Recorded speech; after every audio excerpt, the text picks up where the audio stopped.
For a secure and sustainable world for all.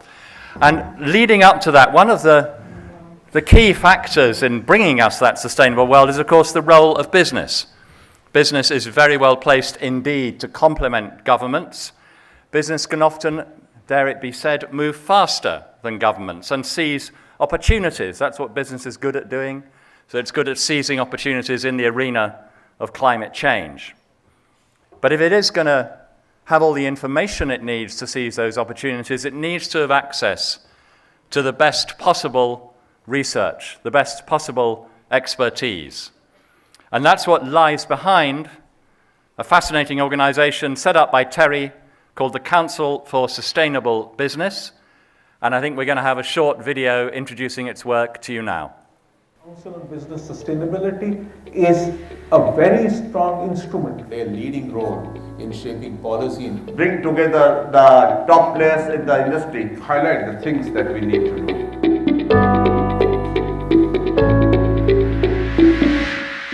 TERI's focus is on using its research to develop more sustainable development options, on creating policies, on creating products, on creating services. as far as TERI is concerned, it's an organization we are very familiar with from Tata Chemicals.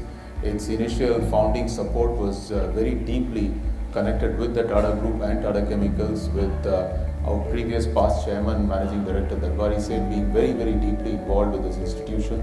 TERI's work with the Energy Transitions Commission, which I think can become very, very important, which is basically how do we get dispatchable renewable power at an affordable level. One of the important technologies we have worked deeply with TERI has been the mycorrhiza technology of how to remove and how to make saline infested land workable for agriculture. I think these sort of technologies are very, very critical, and TERI plays an important role in reshaping and bringing those technologies in. TERI has great name globally, and TERI CPS is also now performing the role of how to work on climate friendly activities, how to bring together the top players in the industry. Apart from promoting policies, products and services, it is also important that we reach out with these products, policies and services to people who can use them. The TERI Council on Business Sustainability is a very strong instrument through which, one, we reach out to industry, but two, through which we also hear from industry about its challenges. I think we will all feel we have succeeded if we can get India to announce that we will no more add coal-fired power plants. In order to go down that journey, I suspect and I expect TERI CBS to take a leading role as an intervention point between government and industry and academia to highlight the things that we need to do. And I think the CVS, which is the business coming together as a voluntary community, can play a leading role in shaping policy, in putting actions, and also working together in finding solutions to take the forward steps in terms of sustainability. TERI CPS can play a major role by involving all related players, as well as to share the best practices, best innovations in the sector. Definitely, TERI CPS would be involving all players, all the sector industry people, and would try to act as a leader to bring up the climate change friendly policies. We believe that this instrument has helped many organizations in moving towards a path of sustainability, and we remain committed to providing the kinds of tools, the kinds of methodologies and examples that the industry needs to move towards more sustainable paths.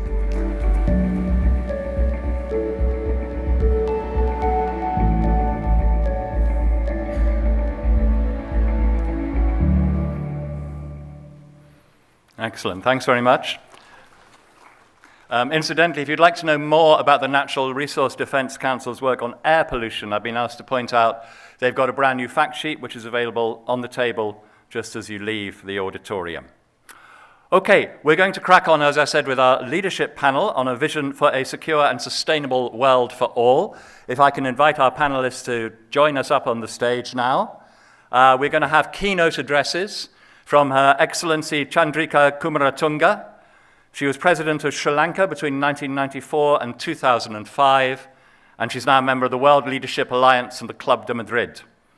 And she's going to be joined by His Excellency Cassam Uteem, who was President of Mauritius between 1992 and 2002, and is also a member of the World Leadership Alliance. And to introduce them to you, we have as chair Dr. Prodipto Ghosh, who's a distinguished fellow at TERI. Dr. Ghosh and esteemed panelists, thank you.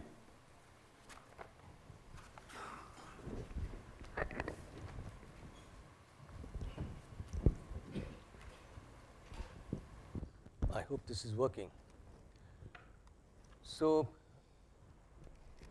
good morning, and this session is a leadership panel on the vision for a sustainable and secure future for all. And we have with us today two very distinguished panelists, Her Excellency Madam Chandrika Kumaratunga, former President of Sri Lanka, and His Excellency Mr. Cassam Uteem, former President of Mauritius, and they are both members of the leadership panel of the Club de Madrid. Now, this topic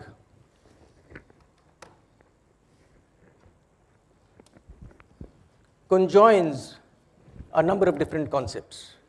It conjoins environmental sustainability, it conjoins well-being, it conjoins security.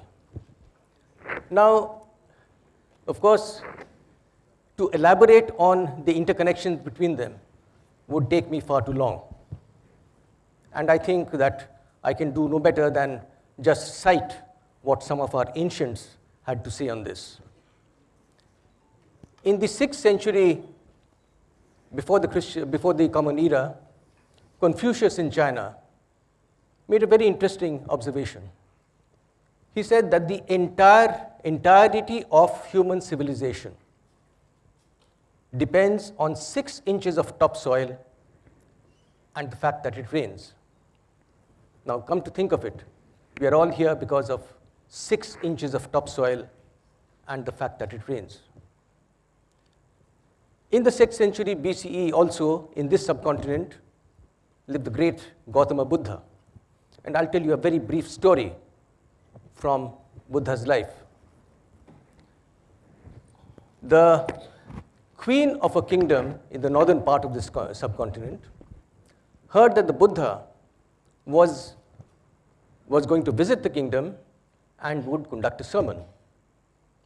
So she was very anxious to hear the sermon, and so she disguised herself and went to hear the Buddha. And being very impressed by what the Buddha had to say, she went up to him, revealed her identity, and gave him a bag of gold to further his work.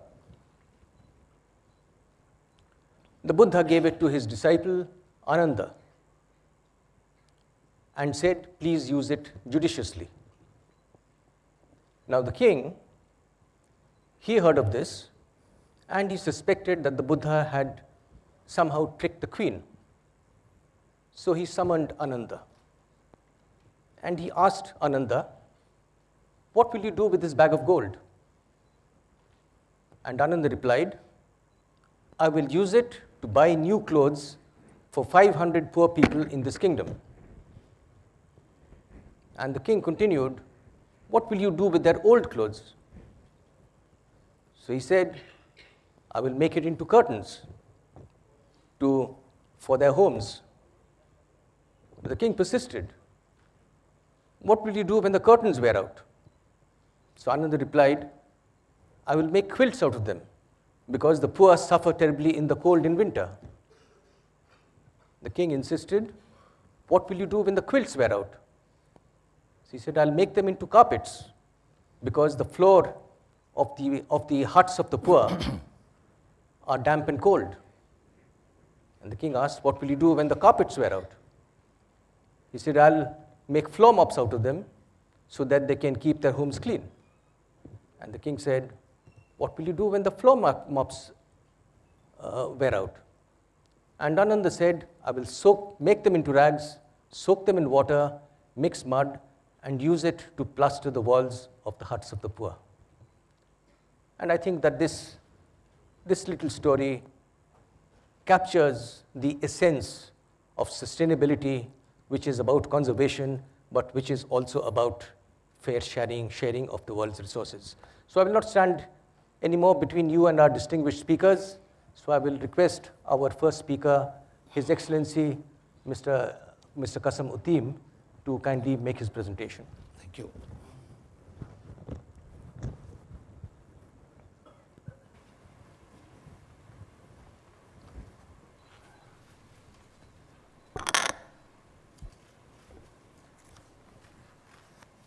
Mr. Chairman, I think you would be familiar with it. my colleague, Your Excellencies, ladies and gentlemen, I am delighted, both as member of the World Leadership Alliance Club de Madrid and former president of Mauritius, to be attending this summit, the World Sustainable Development Summit, hosted by TERI, and wish to congratulate its Director General and other members for this very well-organized summit.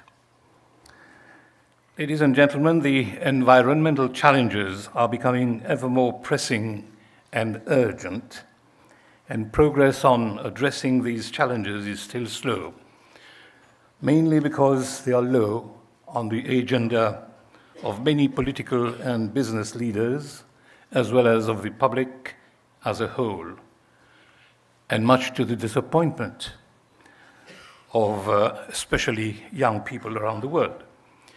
Many of you would remember the very striking intervention of the 16-year-old Swedish student, Greta Thunberg, an environmentalist activist who only 2 weeks ago, at the annual meeting of the World Economic Forum in Davos, rang the alarm bell and sounded the warning signal regarding carbon emission in the atmosphere and the need for transformational action to slash carbon emission by 50% within the next 12 years.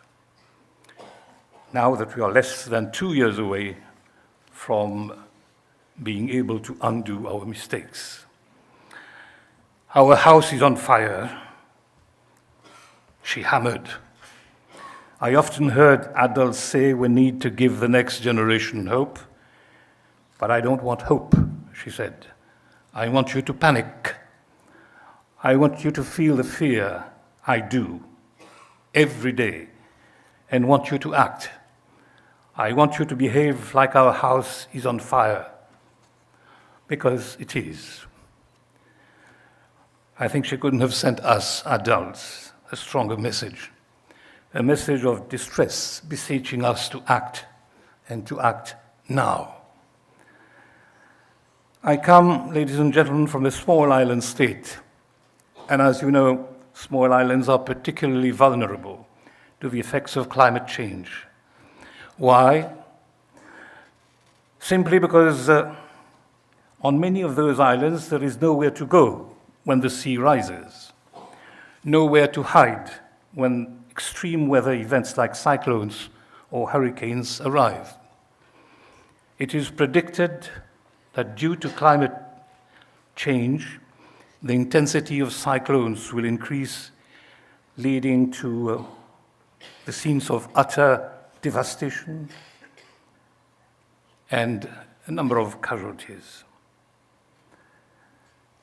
The Intergovernmental Panel on Climate Change, in its latest available report, reveals that world sea level could rise up to 23 inches or 58 centimeters by 21,000. The threat of complete erasure for low-altitude small islands is quite real. We are not talking of probability, we are talking of certainty. Act now should therefore be our mantra.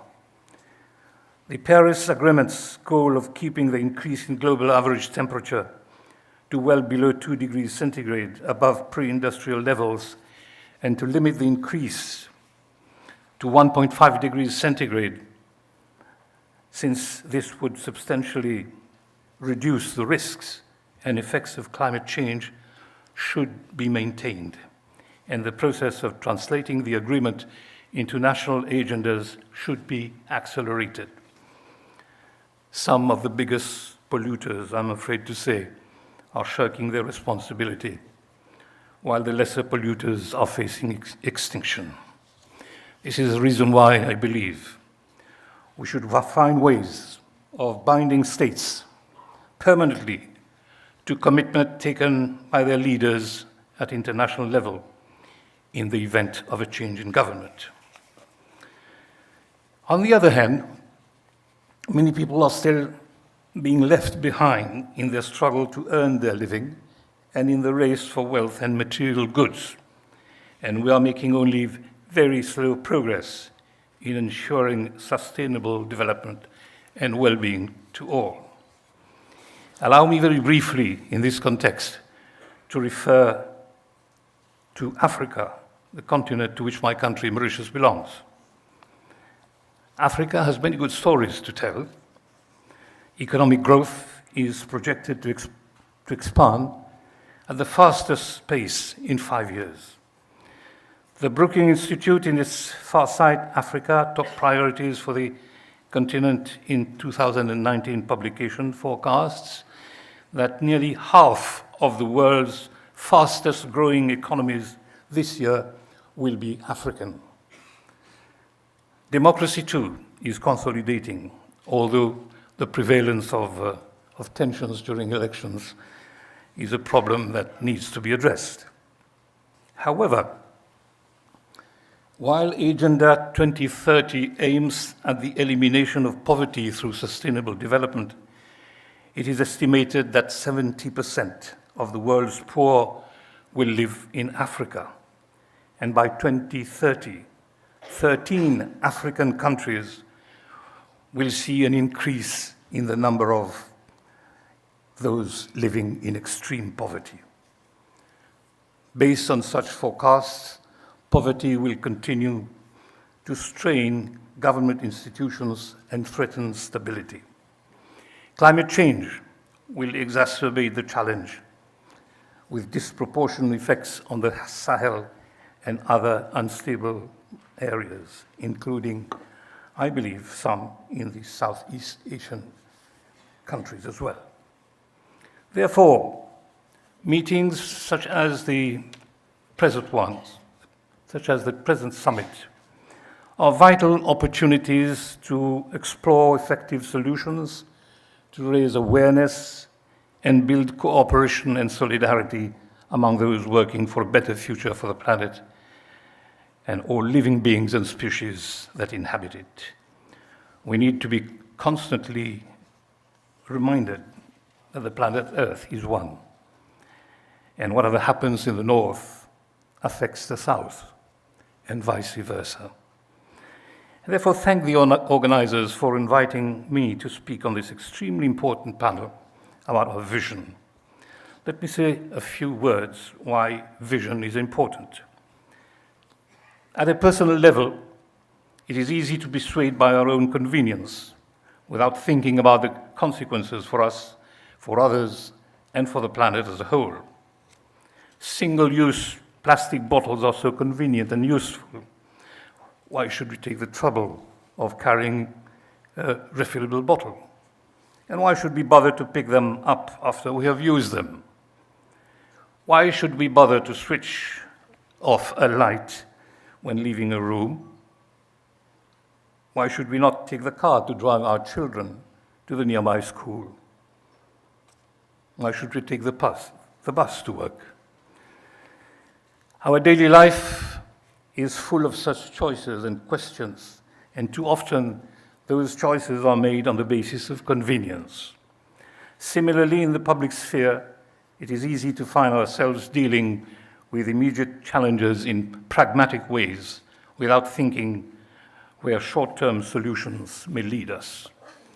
Why should we worry about the destruction of a patch of rainforest if we can use the land to grow profitable oil palm trees?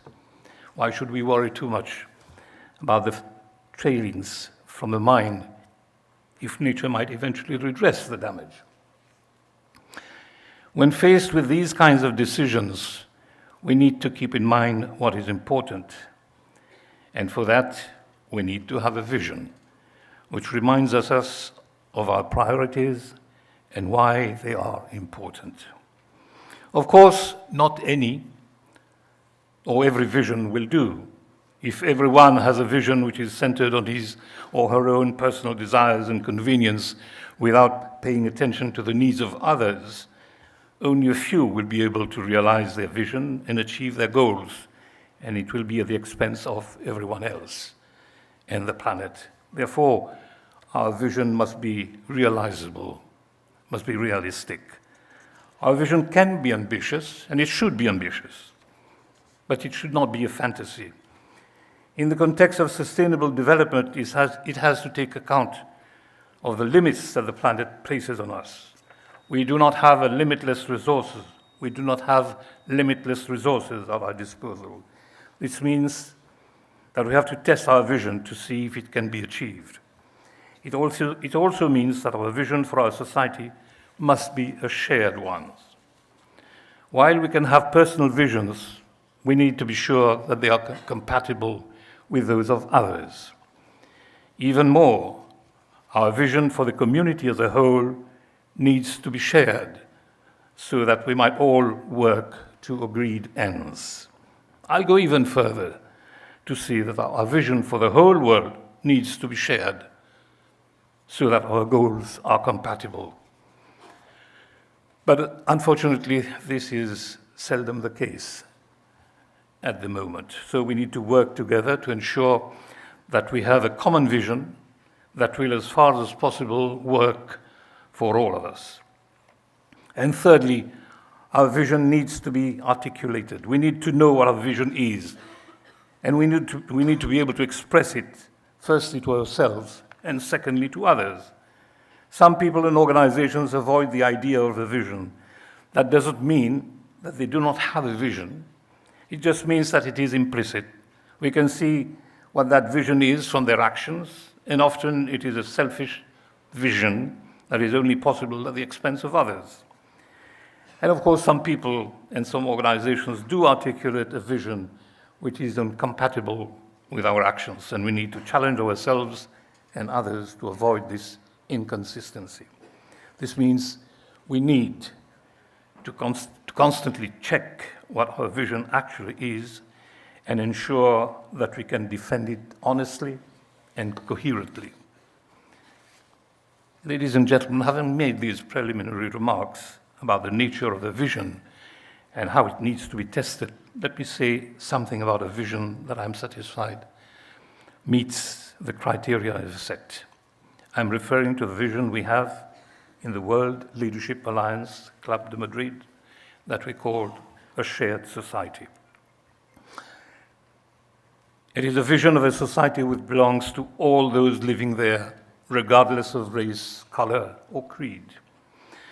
A society which is not owned by any one group in that society, but belongs to everyone. A society which is shared because everyone shares in the benefits of living there, but also shares in decision-making and shares responsibility for the well-being of everyone. A society which respects the dignity of everyone and ensures equal opportunity and protection from discrimination. A society which works for all. A society that leaves no one behind. An inclusive society. I want to stress that this is not just a nice idea, it works. Socially cohesive or shared societies are stable, safe, and just. They are at ease with themselves and with the diversity of their members' cultural, religious, and ethnic identities. They recognize and value these identities and their interdependence as strengths, working creatively with each other and with the wider global community to solve common problems and to promote respect for human dignity and release human potential. We have looked at the impact of shared society in relation to many current challenges, including environmental sustainability, and we are satisfied that a shared society approach provides an effective way to meet those challenges. Why? Because, among others, it ensures meaningful consultation with all relevant sections of the society. It allows diversity of ideas and perceptions to be taken into account. It builds a sense of shared responsibility and generates commitment to contribute to and to be part of the solution. I can go further, but I expect that my fellow member and colleague, His Excellency Chandrika Kumaratunga, will have more to say on the application of this vision. I shall therefore end here, and thank you very much for your kind attention. Thank you.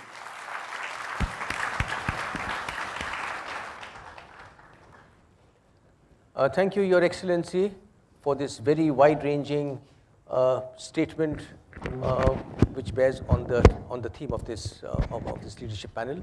And I will now request Her Excellency, Madame Kumaratunga, to please, make a statement.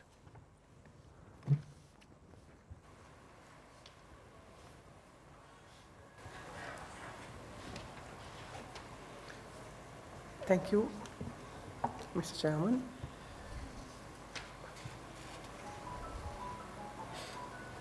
The President and Director General of TERI,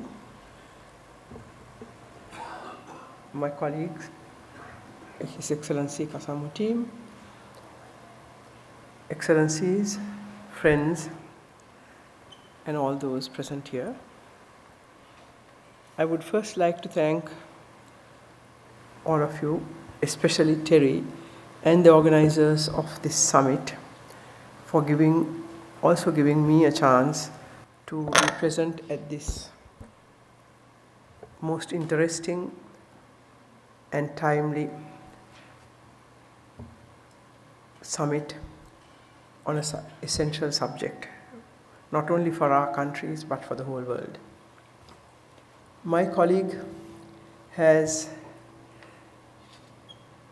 in his statement, very succinctly and clearly stated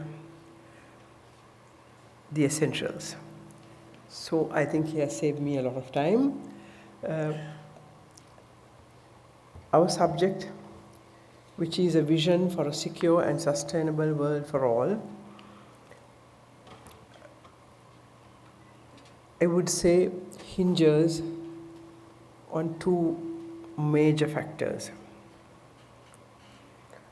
One is the respect for nature, and second is the respect for people, respect and concern. And I think President Cassam has already outlined what our vision, the vision of the Club de Madrid and the World Leadership Alliance, and I'm sure all of you here. I would only like to add a few points to this. I say it is all about nature because we cannot have sustainable development without protecting the environment. We have just heard a few important and frightening statistics about the degradation of the environment and its effects, so I shall not dwell upon it further. So we believe that all development, planning that goes into development programs, development projects, has to take serious note of the protection of nature, of our environment. Until now, we pride ourselves in the fact that humanity has taken many strides forward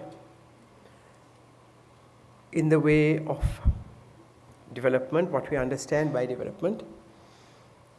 But I do not think governments and those who plan and implement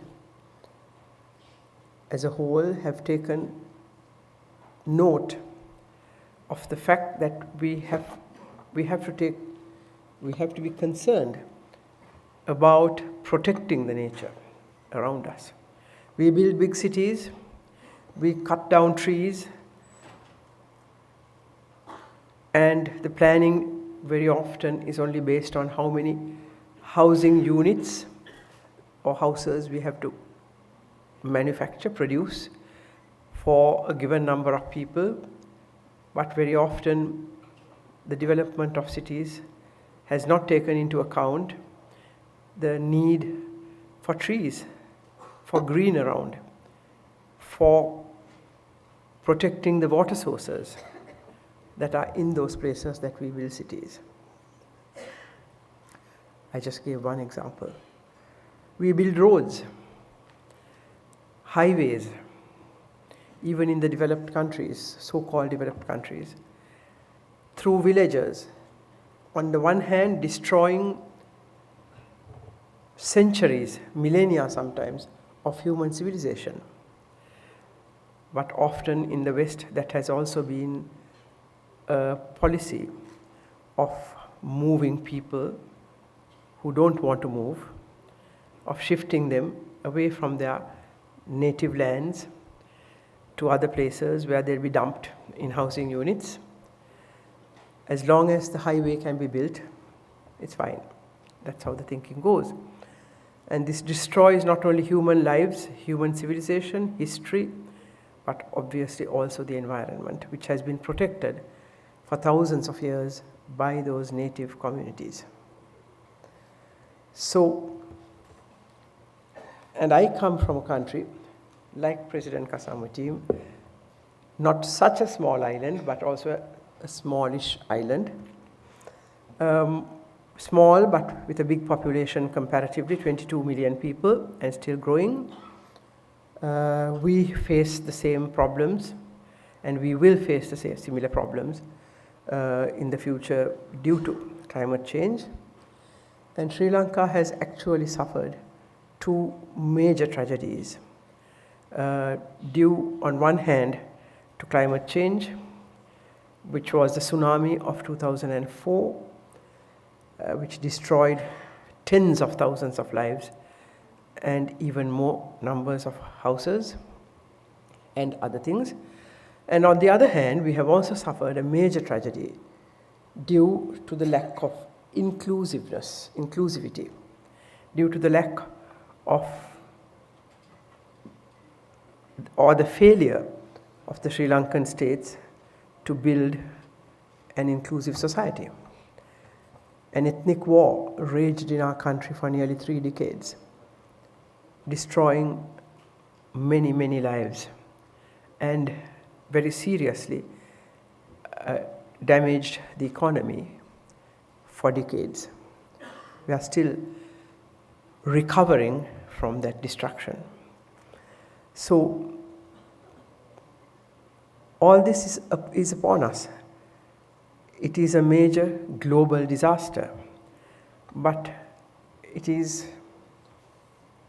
of great concern to all of us that states, governments have not yet taken these issues seriously.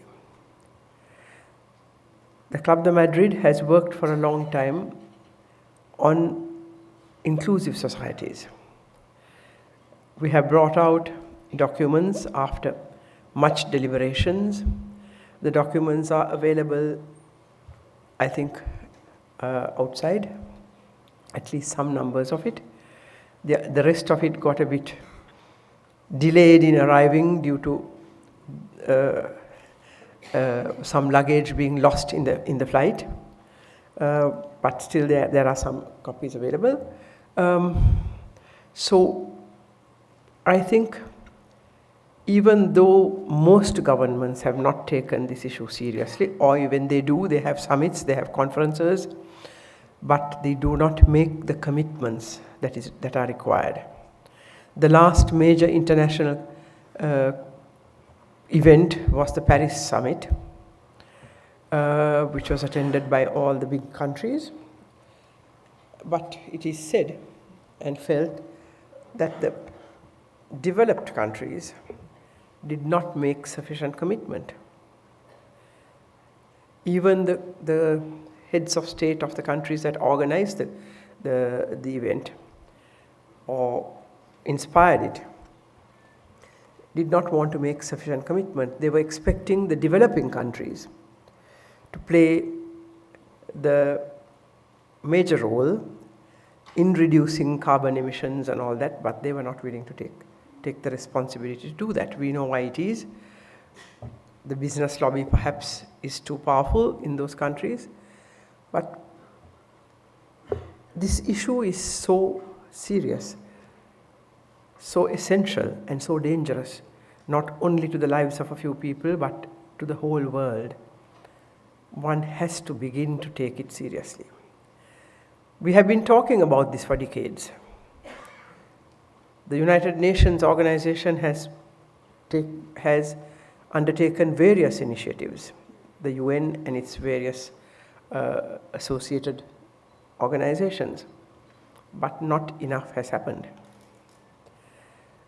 I don't want to go into statistics, but we know that globally all kinds of statistics, commitments are made to reduce carbon emissions by so much percent by the year 2010, by the year 2000, by the year 2010, then they say 2020, 2030 agenda is there now, but we fall seriously short of the targets.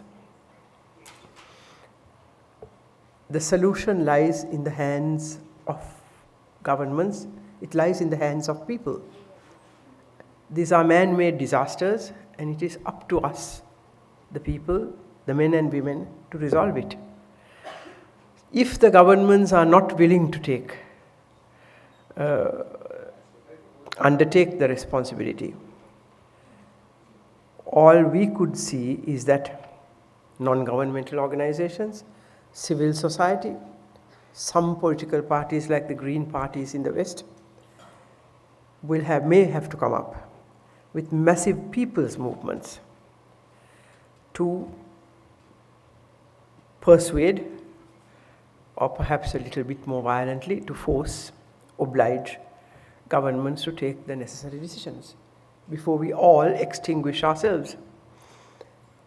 And the dates, the time periods we have been given by scientists, by experts, by those who know, is very, very limited.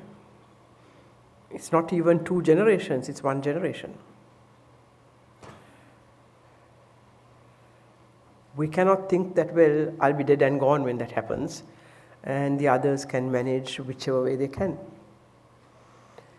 So, and I would just like to remind you, as we are in New Delhi, Delhi saw a movement, a people's movement, started by a non-political, unknown person, the Aam Aadmi movement, which gathered millions of people around it. And they became so powerful that this movement was able to defeat the 2 major political parties in this country and win the Delhi Municipal Council elections. Now what has happened to it, I shall not dwell upon it, but that showed the power of people if they want to decide, if they are decided and they want to take action. So I think we will need many more movements. That had nothing to do, well, not much to do with environment. It was more about corruption and good governance and all that, or ending bad governance. So I think we will have to think of such things.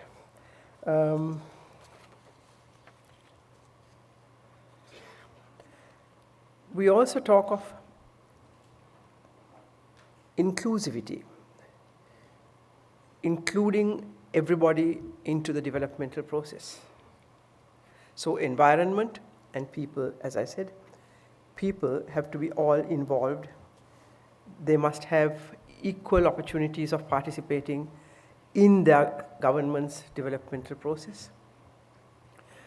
It is up to the governments to open up and create systems and procedures where all those concerned with development projects, with each development project, those who are concerned can participate in the planning process and also in the implementation to ensure that all aspects of development, not only the building or the construction of a particular developmental item, but the people who are concerned, their lives, the nature, the environment around that project is also protected.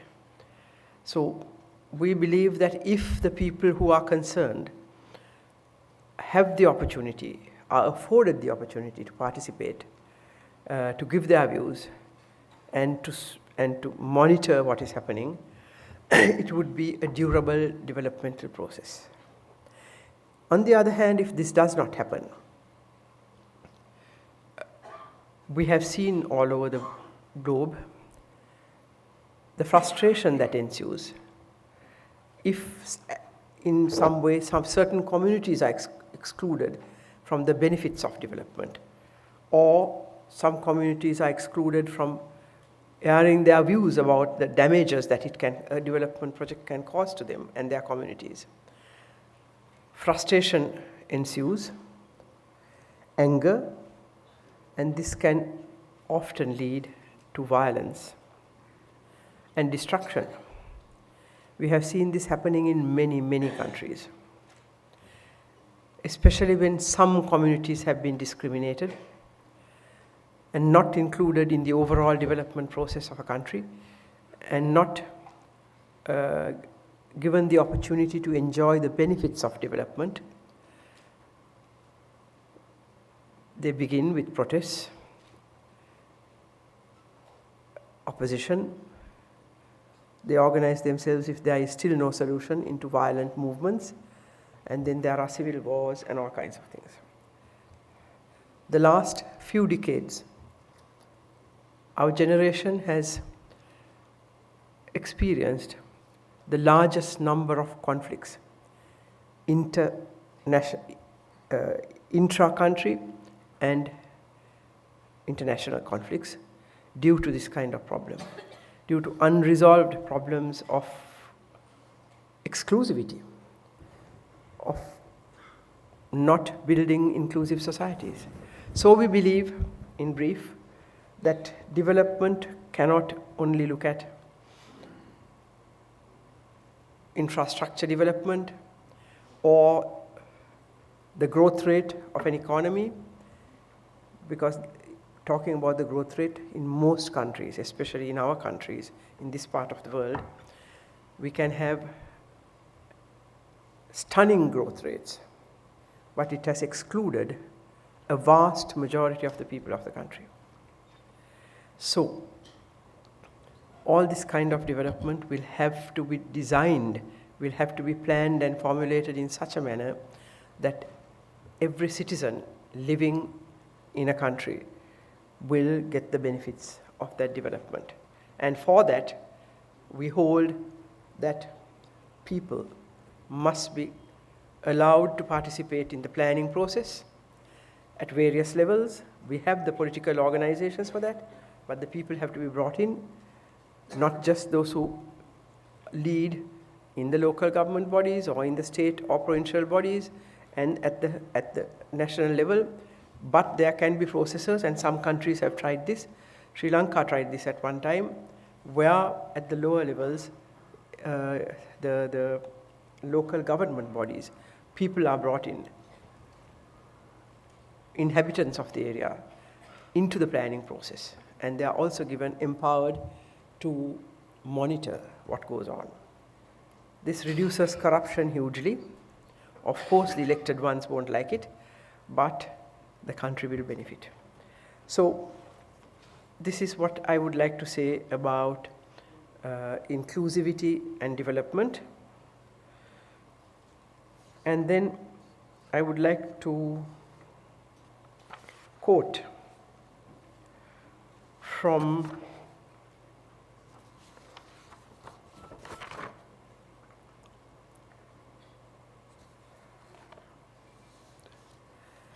a Moroccan scholar, a feminist and a writer, Fatima Mernissi, who said, "Dignity is to have a dream, a strong one, which gives you a vision, a world where you have a place, where your participation, even minimal, will change something." So we go on that basis, and we support the concepts stated in the Agenda 2030, the UN's 2030 Agenda, which says that we should leave no one behind, as well as realizing the future we want for all. To realize that future, there has to be the participation of all, if we are to realize the future for all, and we have to take into consideration all aspects of this issue, and most importantly, the environment. Finally, I would like to conclude in underlining the fact again that the global system, the present one, is neither exclusive nor holistic. The global system which deals with development. It often works against the efforts of individual states to address environmental issues and human issues. I would say that we need a paradigm shift and a new level, new vision at the global level and at national level, of course, for development. So we may have to stand the present developmental paradigms on their heads and maybe work the other way around. Finally, I would like to once again congratulate TERI and the organizers of this summit for once again bringing to the notice of all those concerned, and especially all of you here, the most essential and urgent need for an inclusive and inclusive developmental process which protects the environment, which respects nature. And I'm sure that all of you here today, the experts who will be deliberating today and tomorrow and yesterday, you would give us many insights into how we could realize this dream. Thank you very much.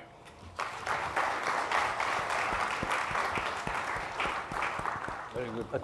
Thank you, Madam Kumaratunga, for this very comprehensive statement in which you have very correctly emphasized the need for inclusivity and the adverse consequences for societies if inclusivity is not observed in practice. Martin, our speakers had kindly agreed to answer a few questions from the floor. Do we have any time? I'm afraid we don't, Dr. Ghosh. No, we're running a tiny bit behind, so I'm afraid we're going to have to bring this one to a close. I'm very sorry about that. So then it remains for me to thank our distinguished panelists for their very inspiring statements in which they have both made given very comprehensive overviews of the theme of this leadership forum, and both of them have emphasized on the importance of inclusivity and taking people along in the quest for sustainability and security. Thank you very much, Madam Kumaratunga. Thank you very much, Thank you. Excellency Caseem Uteem. And With that, I think I hand the floor back to Martin. Thank you very much indeed. Thank you to all our speakers. Thank you.